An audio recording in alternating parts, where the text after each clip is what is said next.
ഇന്നലെ രാത്രി 8:52 മുതൽ റെഡ് മൂണിനെ കാണാമെന്ന് പറഞ്ഞുള്ള വാർത്ത കണ്ട് ഞാനും അപ്പുറത്തെ വീട്ടിലെ കുറേ കുഞ്ഞുങ്ങളും കൂടെ എന്നാ ചെയ്തു, അത് നോക്കി ഇങ്ങനെ വെയിറ്റ് ചെയ്തിരുന്നു. അപ്പോൾ 8:52 9:00 ഒന്നും കാണാത്തപ്പോൾ ഞങ്ങൾ ഭയങ്കരമായിട്ട് നിരാശരായി കേട്ടോ.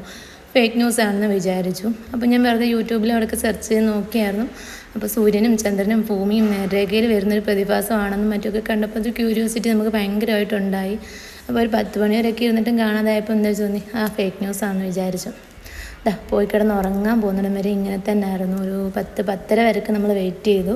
എന്നിട്ടൊന്നും നമുക്ക് കാണാൻ പറ്റിയില്ല. അങ്ങനെ എന്നാ ചെയ്തു, അത് ഫേക്ക് ന്യൂസ് ആണെന്ന് വിചാരിച്ച് നമ്മളെല്ലാവരും പോയി കിടന്ന് ഉറങ്ങുക ചെയ്ത കേട്ടോ. പിന്നാണെങ്കിൽ അതിലേക്ക് ഫോൺ നോക്കി പറഞ്ഞു, എന്നാ പറയുന്ന ടൈമിൻ്റെ മിസ്റ്റേക്കാണെന്ന് പറഞ്ഞു. അങ്ങനെ ഞങ്ങൾ കുറേ നേരം കഴിഞ്ഞേ വെച്ച് ഒരു 12:30 1 മണിയോളമായി ആ ഒരു ടൈമിൽ ഞങ്ങൾക്ക് കാണാൻ പറ്റി കേട്ടോ. ഞാൻ ഫോണിലെടുത്ത വീഡിയോ ആയതുകൊണ്ട് അത്ര വലിയ ക്ലാരിറ്റി ഒന്നും ഇല്ല.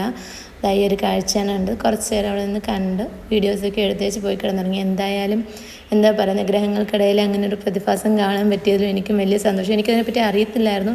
ഞാൻ കുറച്ച് സെർച്ച് ചെയ്തൊക്കെ നോക്കിയപ്പം ഭയങ്കര ക്യൂരിയോസിറ്റി ആയി. അങ്ങനെ എന്തായാലും ബ്ലഡ് മൂണിനെ ഞാനും കണ്ടു കേട്ടോ.